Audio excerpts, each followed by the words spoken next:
Légendes urbaines asiatiques. Saviez-vous que l'Asie regorge d'histoires mystérieuses et terrifiantes? Aujourd'hui, nous allons nous plonger dans les légendes urbaines les plus effrayantes d'Asie. Préparez-vous à un voyage plein de mystères et de terreur à travers l'Asie. Sanxi, la ville des ovnis. Commençons par connaître l'histoire de la ville ovni de Taipei. Croyez-le ou non, nous sommes sur les traces d'une véritable ville ovni. Et comme si cela ne suffisait pas, c'est aussi une cité spectrale, car pas une âme n'y réside. Retournons quelques pages dans le calendrier, précisément en 1970, dans un recoin perdu de Snazhi à Taipei. À cette époque, l'élite vibrait pour les beaux quartiers, ce qui n'a rien d'étonnant. Mais ici, mesdames et messieurs, l'architecture défie toute norme, toute attente. Disons qu'elle est du genre particulière. Dingue même. Figurez-vous que construire des blocs en forme de soucoupe volante et autres capsules de la guerre des étoiles, c'était le dernier cri. Imaginez donc une ville où chaque bâtiment semble sur le point de décoller vers une galaxie lointaine, très lointaine. Ça a de quoi donner la chair de poule, mais aussi faire sourire tant l'idée est cocasse. Seulement voilà, cette scène de science-fiction est devenue le théâtre affligé d'un spectacle fantomatique. Pas le moindre locataire pour s'y perdre. Attendez donc d'entendre pourquoi ce curieux chantier s'est transformé en décor de film d'horreur. Lancé en grande pompe en 1978, la construction de notre fameuse ville spatiale a capoté seulement 2 petites années plus tard. Perte d'investissement? Oui, évidemment, mais surtout une série noire d'accidents et de suicides qui ont transformé le chantier en épisode maudit. Tenez-vous bien, la légende locale prétend que ces désastres sont l'œuvre du courroux d'un dragon chinois. L'histoire dit que sa statue, autrefois fièrement posée près de la future avenue stellaire du complexe, a été tronçonnée sans ménagement pour élargir le passage.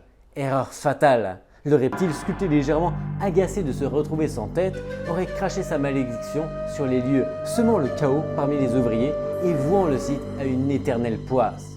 Et ce n'est pas tout. Certains riverains murmurent qu'en réalité, le sol sur lequel les fondations extraterrestres se posaient n'avait rien d'ordinaire. Un ancien cimetière hollandais de la Seconde Guerre mondiale. Voyez-vous cela? Les esprits des défunts n'auraient guère apprécié l'intrusion et auraient manifesté leur mécontentement à coups de tragédies inexpliquées. Alors, esprit courroucé ou dragon décapité contrarié, choisissez votre malédiction, mais une chose est sûre, cette ville d'OVNI a l'air tout droit sortie d'un conte de fées qui aurait viré au cauchemar éveillé. Si vous souhaitez visiter cette ville à l'atmosphère d'OVNI fantôme, nous sommes au regret de vous annoncer que le site a été remodelé, mais qu'il est resté à l'abandon pendant 30 ans, jusqu'à ce que des manias décident de totalement achever l'esprit du dragon et d'acheter l'ensemble du complexe pour le démolir et en construire un nouveau.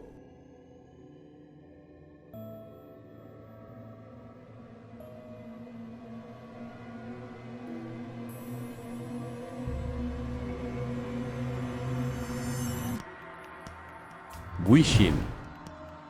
Il y a de nombreuses années, dans une école de Corée, il s'est passé quelque chose de terrible. Le concierge de l'établissement s'est rendu dans les toilettes pour s'assurer que tout était en ordre. L'école avait fermé ses portes depuis plusieurs heures et il ne restait plus que le personnel de nettoyage. C'est alors qu'il a découvert, dans la dernière cabine, le corps sans vie de la femme chargée du nettoyage. La scène est horrible. Elle est couverte de sang, de traces de morsures et des morceaux de son visage manquaient, comme si quelqu'un ou plutôt quelque chose avait essayé de la dévorer. Terrifié, le gardien a appelé les autorités et une enquête sur le meurtre a rapidement été ouverte. Cependant, ils n'ont jamais pu trouver le coupable.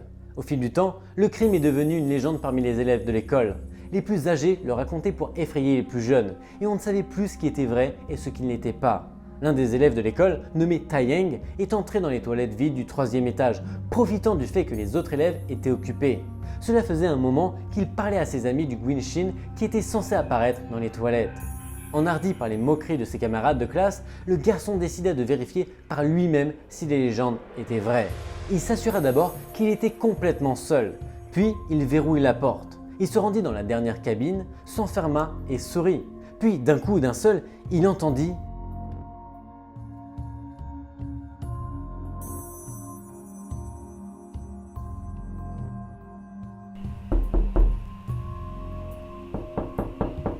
« Taeyang est surpris d'entendre quelqu'un frapper à la porte de sa cabine. C'est impossible.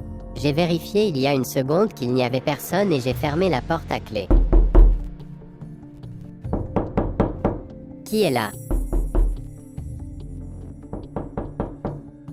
Qui est là? Qui c'est? Bon sang. Taeyang est surpris d'entendre quelqu'un frapper à la porte de sa cabine. Taeyang regarde sous le paravent de la cabine. et se fige lorsqu'il ne voit pas les pieds de la personne de l'autre côté. Effrayé, le garçon a ouvert la porte pour découvrir le visage déformé et ensanglanté d'une femme, flottant sans jambes devant lui. Le spectre s'est jeté sur Taeyang en poussant un cri aigu alors qu'il tentait de s'échapper. Le garçon a hurlé. On l'a retrouvé inconscient, allongé sur le sol, la jambe ensanglantée. Personne n'aurait cru l'histoire macabre qu'il a racontée quelques temps plus tard, si ce n'était la marque de dents humaines qui avait laissé une horrible cicatrice sur sa jambe. Gumio ou renard à 9 queues. Non pas le même que Naruto. Le Gumio est une créature qui apparaît dans les contes et légendes orales de Corée, du Japon et de Chine, et qui s'apparente aux fées européennes ou aux loups-garous. Selon la tradition orale coréenne, lorsqu'un renard vit pendant des milliers d'années, il devient un Gumio. Un être qui peut se transformer librement, se transformant régulièrement en une belle femme. Tout cela pour manger le foie ou le cœur des hommes. Mais voici la légende du Gumio. Il était une fois un couple qui avait eu 2 fils. Et bien qu'ils aimaient leur petit garçon, leur rêve avait toujours été d'avoir une petite fille. Chaque jour, ils priaient donc les dieux de leur envoyer une belle petite fille. D'une manière étrange, leur rêve se réalisa. La femme donna naissance à une fille, elle aussi très belle, à tel point que lorsqu'elle grandit, tout le monde l'a reconnue comme la plus belle fille de la région. Sa peau était très blanche, ses cheveux très lisses et foncés, sa bouche et ses joues aussi roses que de pêche. Tout le monde l'aimait beaucoup pour son caractère doux et ses paroles gentilles. Un jour, cependant, la famille s'inquiéta en constatant que chaque nuit, l'un de leurs animaux mourait. Le pire, c'est que ces décès n'étaient pas dus à une maladie ou à la peste, mais à une mort violente. Le bétail était la proie d'un prédateur et il ne savait pas de quoi il s'agissait. Chaque matin, il découvre une vache gisant dans une mare de sang. Un spectacle terrible, surtout lorsqu'ils se rendent compte que les animaux sont à moitié dévorés. À la surprise des parents, les enfants semblent avoir la réponse à ce mystère. Cependant, ils ont été consternés d'entendre leur fils accuser leur jeune sœur de meurtre aussi horrible. On reconnaîtra bien ici l'esprit fraternel qu'il y a entre frères et sœurs. Suite à ces accusations, les parents ont décidé logiquement de mettre à la porte de la maison les 2 garçons. Des années plus tard, lorsque les frères revinrent dans l'espoir de trouver le pardon de leurs parents, ils découvrirent quelque chose qu'ils n'auraient jamais pu imaginer, même dans leurs pires cauchemars. Il n'y avait plus aucune tête de bétail, même dans les fermes voisines. Il n'y avait plus d'animaux. Le pire, c'est quand ils ont réalisé que leurs parents n'étaient pas là, qu'ils avaient laissé la ferme dans un abandon total, comme s'ils étaient partis d'un instant à l'autre, sans avoir le temps d'organiser les choses, ou plutôt comme s'ils s'étaient enfuis.